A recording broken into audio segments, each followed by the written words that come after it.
Made possible through support from Developmental Pathways and the Arc of Aurora.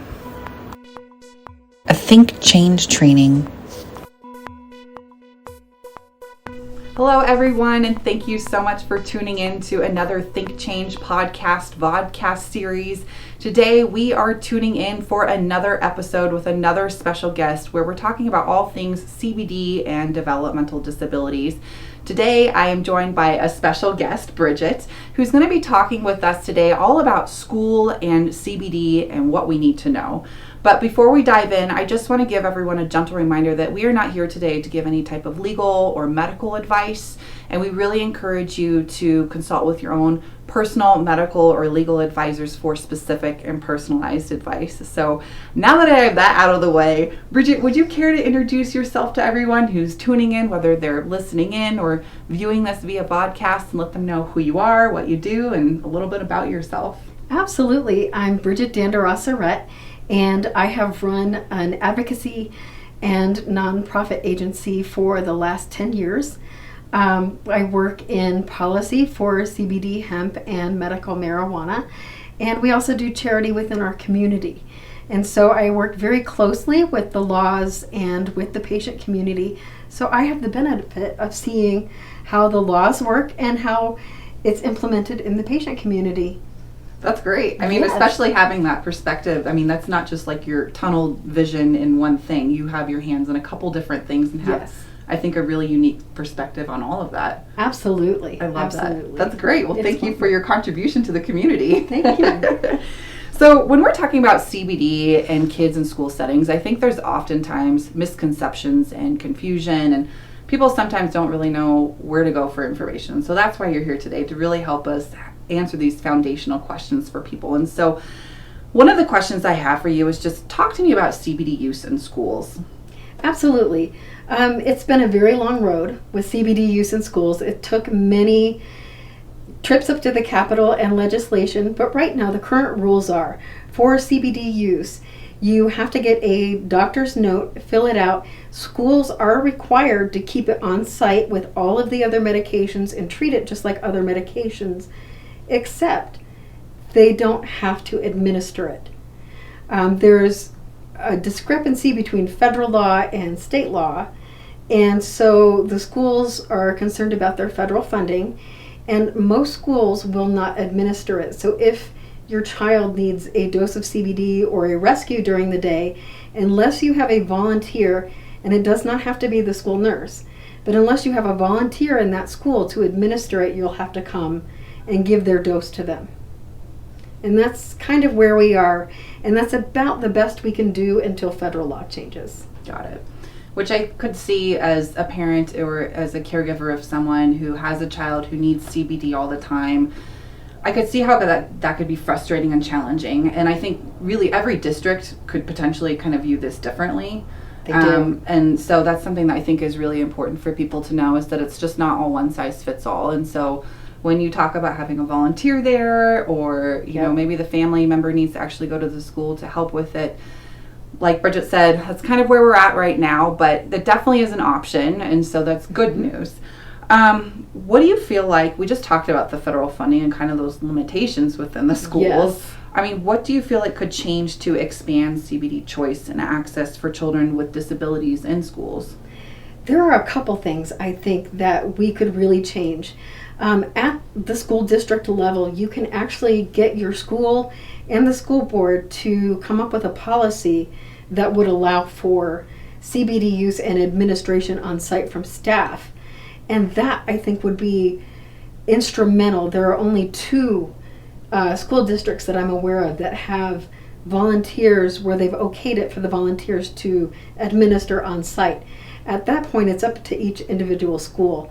But I think the biggest thing is federal legislation. CBD, the legality is still very gray, and we're still under state protection. So it's very iffy, and schools are very, very hesitant. You know, we still have all of that programming that this is marijuana and it's bad, but it's CBD.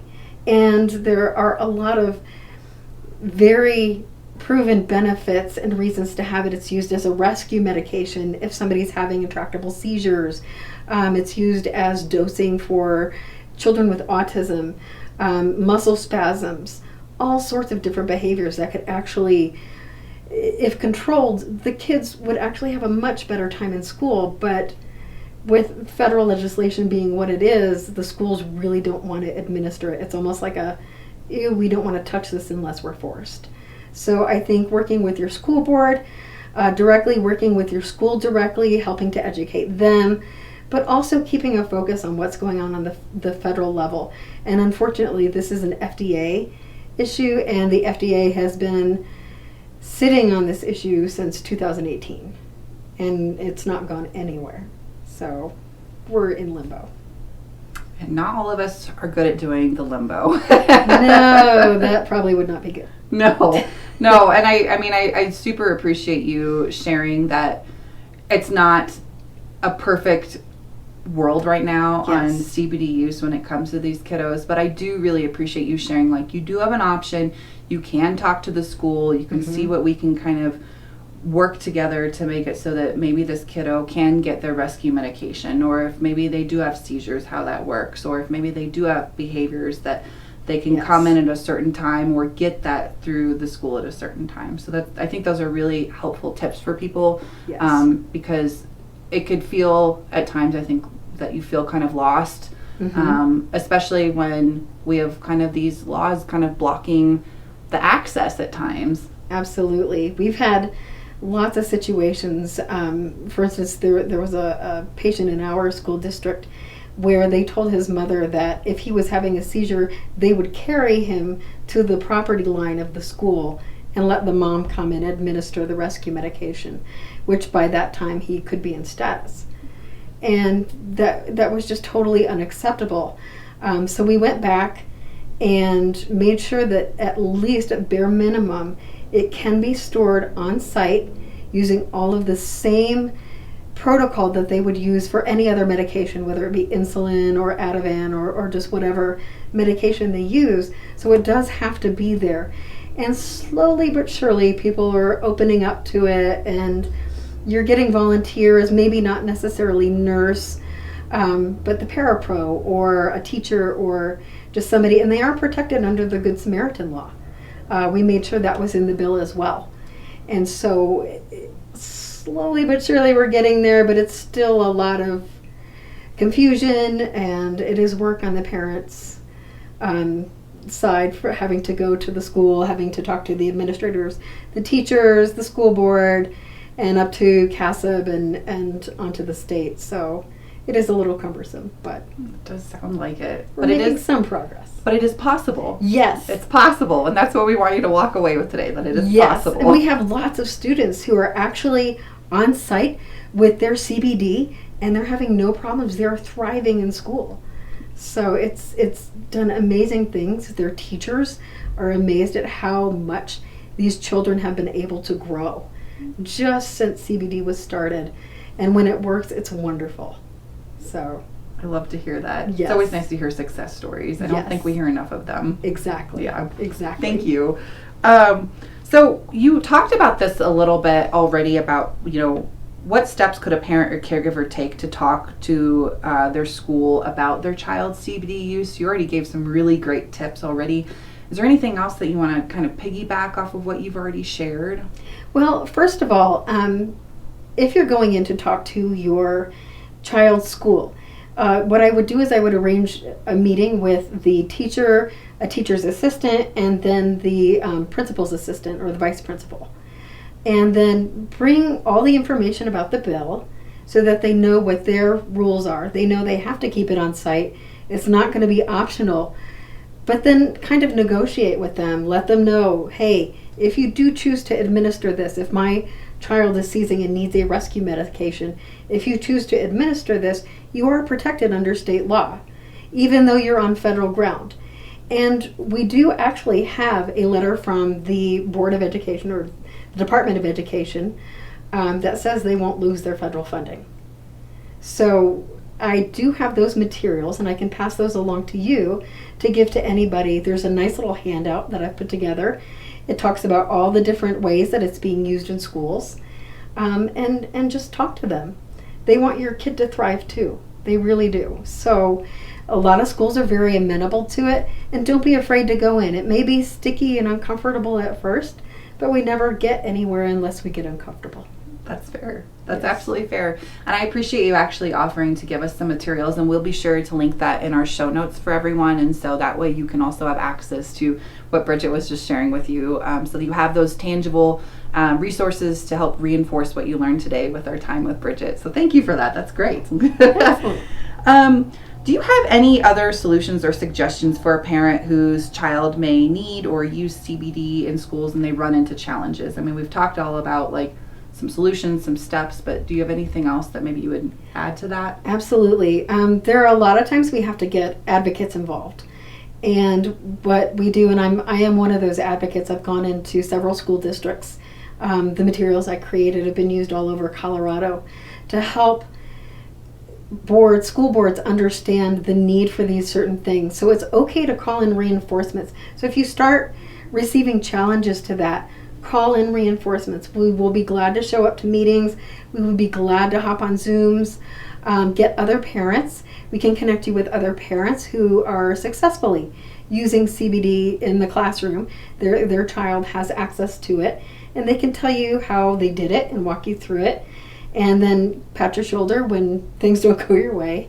So it's a great support system, and I would definitely suggest reaching out to that because we're here. The other thing that I would do is recommend always be your child's advocate. I know it gets really old and we have to do it for every little thing, and this is one more little thing we have to do it for. So learn what the bill says, learn what your rights are, and then just go from there. Be willing to put yourself out there. And just dive in and go for it. Yeah, that's basically how we all learn. It's trial by fire. So, we get up, we go in, we don't know what we're doing when we start, and we just kind of make it up as we go. But a lot of people in the state have done some wonderful trailblazing, and so we've got resources now that we didn't have before all over the state. I love that. Yes. That's great. It's fun. That's great. And I know that you said that, things have been kind of like stalled since 2018, but the hope, Yes. is that we can continue to progress. We can continue to have more choice and access, and people can really get what they need, because CBD really is viewed as medicine for a lot of people for Yes. their unique health challenges. And so I super appreciate your valuable time today. As we wrap up this conversation, do you have any last minute thoughts or anything that you feel like our viewers or listeners would benefit from? Well, absolutely. I know there's a lot of apprehension when even deciding to try CBD, because we have that notion that, it's bad, we're getting our kids high, and all of these other preconceived notions that aren't true. And so when you start using CBD therapeutically, drop everything that you've ever seen in the media about what you've heard about CBD or hemp CBD, and don't pay attention to any of that. Connect with the parents that are using it for the same reasons you are, and the patients that are using it. And that's where the biggest exchange of information is going. Unfortunately, our doctors don't know a lot about it because of federal law and the inability to do research. So they're not as much help as we would like them to be. That's changing, but we're teaching them. And understand, as much as we try to do things, we get overwhelmed and we feel alone. Understand you're not alone. There are others out there who have walked this path, and we would be happy to walk it with you. Life is hard enough, and so get reinforcements, and we're always happy to do that. We're sprinkled all over Colorado, us advocates, and we would be happy to connect and make sure that every person has a chance for success. I love that. And I love that we're closing this up. Every person has a chance for success. I mean, it really is an opportunity to connect, to create a network, to learn from those who have walked the path, and to really help you with figuring that out, whatever is the best needs for your loved one, the person you care for, or whatever that child might need. So, Bridget, I really appreciate your valuable time today. To all of our viewers and listeners, thank you so much for tuning in. And we will see you in our next episode, where we will also feature Bridget, where we talk about all things home and community-based services and CBD. Thanks so much for joining us, and we'll see you next time.